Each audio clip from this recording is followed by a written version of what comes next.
Mister Yogesh, ಇದು Ranganathittu bird ಸ್ಯಾಂಕ್ಚುರಿಗೆ ಬಂದಿದ್ದೀವಿ. ಒಂದು ಬರ್ಡ್ ಕಾಣ್ತಾ ಇಲ್ಲ. ಯಾವುದೋ ಏನೋ ಹ್ಯಾಂಗಿಂಗ್ ಬ್ರಿಡ್ಜ್ ಅಂತೆ, ಎಲ್ಲ ಫುಲ್ ಮೆಟಲಿಂದ ಮಾಡಿದ್ದಾರೆ. ಇದು ಏನು ಒಂಚೂರು ಆ್ಯಕ್ಷನ್ ಆಗ್ತಿಲ್ಲಪ್ಪ ಇದು. ದುಡ್ಡು ಮಾತ್ರ 175 ರೂಪಾಯಿ ಟಿಕೆಟ್ ಒಬ್ಬರಿಗೆ. ಒಂದು ಬರ್ಡ್ ಕಾಣ್ತಾ ಇಲ್ಲ ಇದರಲ್ಲಿ. ಬರ್ಡ್ ಸ್ಯಾಂಕ್ಚುರಿ ಅಂತ ಹೇಳಿದ್ರೆ ಬರ್ಡ್ ಸಿಕ್ಕಾಪಟ್ಟೆ ಕಾಣುತ್ತೆ ಅಂತ ಬಂದ್ವಿ. ಬಟ್ ಅಂತ ಹೇಳಿದ್ರೆ ಸಿಕ್ಕಾಪಟ್ಟೆ ಕೊಕ್ರೆಗಳು ಮಾತ್ರ ಕಾಣ್ತಿದೆ ನಮಗೆ. ಕೊಕ್ರೆ ಬಿಟ್ರೆ ಇನ್ನೇನು ಕಾಣ್ತಾ ಇಲ್ಲ.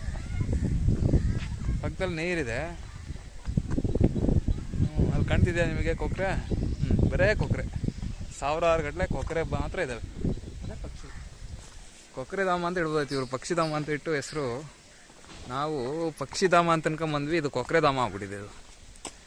ಆಯಿತಾ, ಹೆಸರಿಗೆ ತಕ್ಕನಾಗಿ ಯಾವುದೂ ಇರಲ್ಲ ಇಲ್ಲಿ ಅಂತ ಕಾಣುತ್ತೆ. ಶ್ರೀರಂಗಪಟ್ಟಣಕ್ಕೆ ಹೋಗಿ ಮುಗಿಸ್ಕೊಂಡೆಲ್ಲ ಬಂದ್ವಿ. ಈ ಕಡೆ ಬಂದಾದ್ಮೇಲೆ ಇದೇನೋ ಬರ್ಡ್ ಸ್ಯಾಂಕ್ಚುರಿ ಇದೆ ಅಂತ ಹೇಳಿದ್ರು, ಹಂಗಾಗಿ ಬಂದ್ವಿ. ಈ ಕಡೆ ಇದು ಗ್ಲಾಸಿನ ಸೇತುವೆ ಮೇಲೆ ಹತ್ತೋದು. ನೋಡಿ ಫ್ರೆಂಡ್ಸ್, ಇದು ಫುಲ್ ಗ್ಲಾಸಿನ ಸೇತುವೆ ಇದು.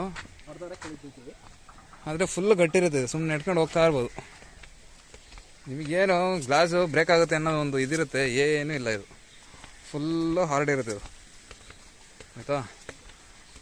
ಅದೇ ಕಾರಣಕ್ಕೆ ಏನೂ ಆಗಲ್ಲ. ಮತ್ತೆ ಸಿಗ್ತೀನಿ ನಾನು ಆಮೇಲೆ.